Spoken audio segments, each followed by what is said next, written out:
We are first going to start with the center. Start by making a magic ring with your yellow yarn. Here I'm using a 5mm hook. Chain 3. This will count as one of your first stitches. Now make 11 double crochets into the magic ring.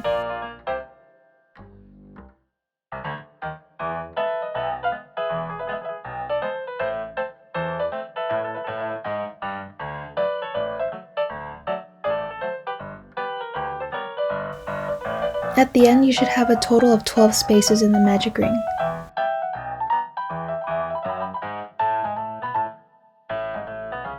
Now slip stitch to join into the first stitch and finish off. We're going to now move on to the petals. Join your white yarn into the yellow centers.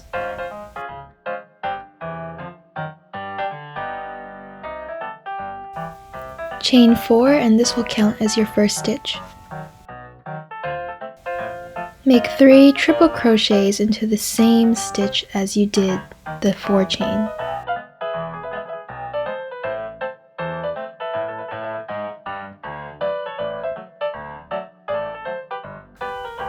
You will now remove your hook, put it into the first stitch, and pull that loop through. Chain 1, chain 2, and triple crochet into the next one. You'll perform 4 triple crochets into this next stitch and loop it just like you did before. You're going to repeat the process of making 4 triple crochets into one stitch and looping it back to the first until you have a total of 12 flower petals. Join into the first petal with a slip stitch.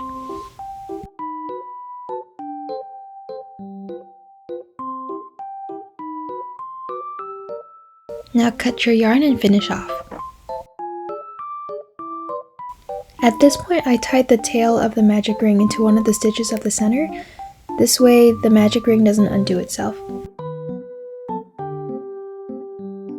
We are now going to move on to the border. Tie the yarn in your color of choice to the tail of the white yarn. Here I used blue.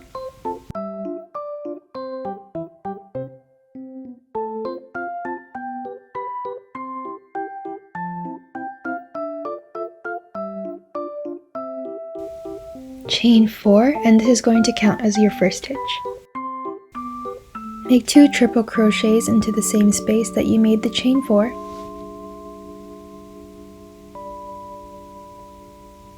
Now chain 2 and make 3 triple crochets into that same space. This will serve as a corner, and make sure that you're crocheting over the tail of the blue and the white that you tied together earlier.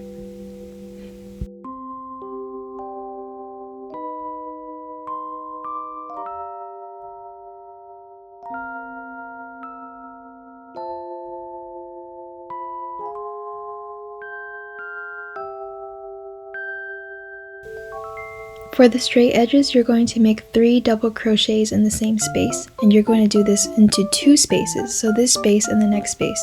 This will serve as an edge.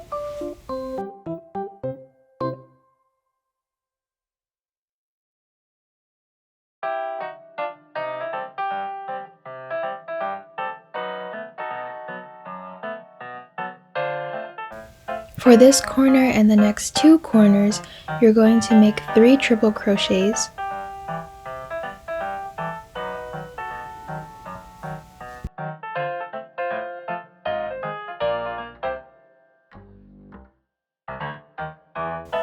Chain 2 and make another 3 triple crochets into the same space. You've now completed a corner. For the next 2 spaces, you're going to do 3 double crochets in each, and then you'll repeat the steps for this corner, and then you're going to have 2 spaces of 3 double crochet again, and another corner, and then 2 spaces of 3 double crochet.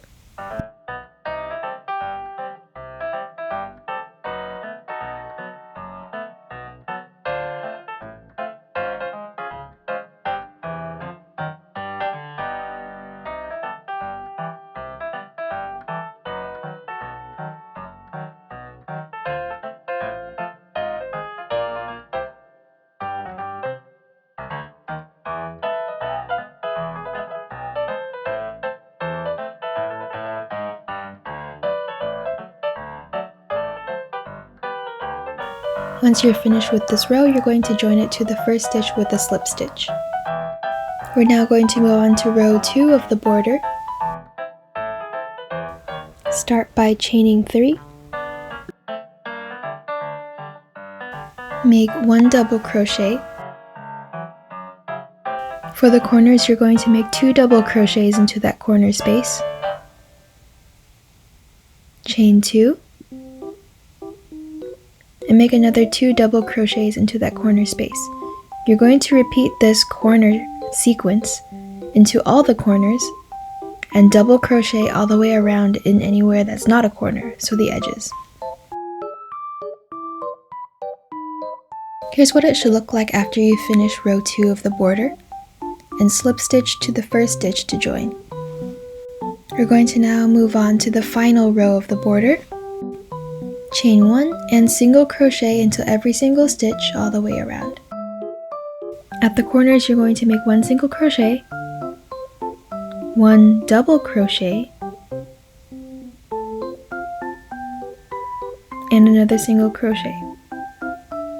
You're going to do this at all the corners, and all the edges you'll only single crochet.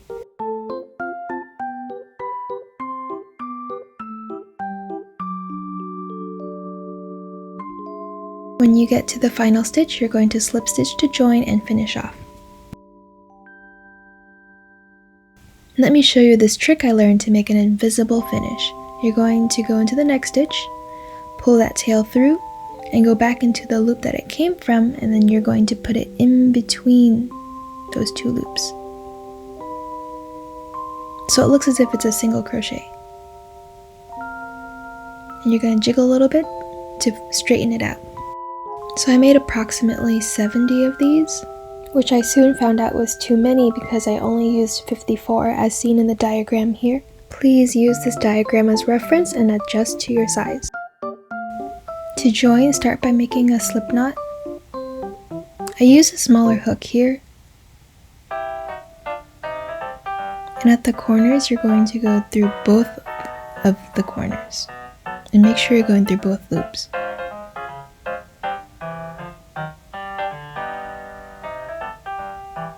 Now make a slip stitch. And I went to the bottom one first. You're going to the next stitch of the bottom one and make a slip stitch. Then go into the next stitch of the top one and make a slip stitch. And you're just going to go back and forth. I only go through 1 loop at a time.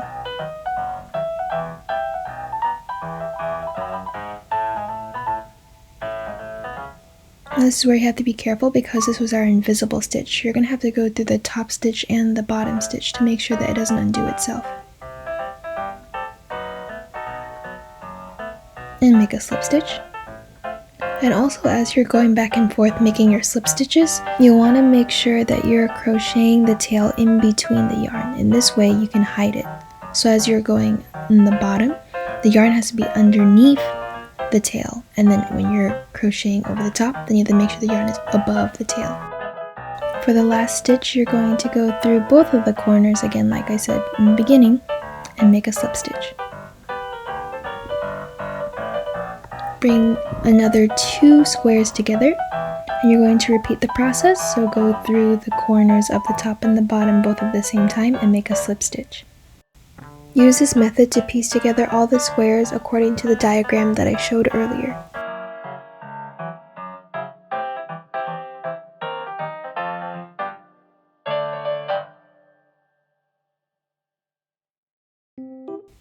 And continue zigzagging back and forth with your slip stitches. Here's what it looks like laid flat, and here is a try-on video. For the sleeves, I decreased in every single stitch all the way around, and for the bottom hem, depending on how puffy you want it, more decrease, more puffy, less decrease, less puffy, but I did 3 single crochets and 1 decrease all the way around. For the neckline, I single crocheted all the way around. Here's what it looks like after decreasing. I was told that the sleeves look like flower petals when looking at them straight down, so I thought it was a wonderful touch. Now we move on to ribbing. You will want buttonholes here, here, here, and here. When making the ribbing, I left a long tail for sewing it into the cardigan at the end. And now you're done! I've also included clips on how I styled the cardigan. Here I am styling it for the winter with a turtleneck and black pants.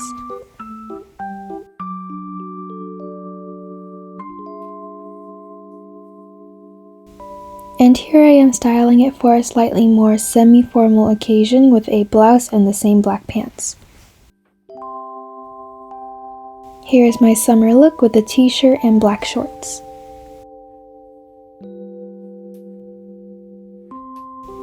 I hope you found this tutorial helpful, and if you do decide to make your own puffy daisy granny square crochet cardigan, please tag me on Instagram at handmade.honeybear. I would love to see your work. Good luck!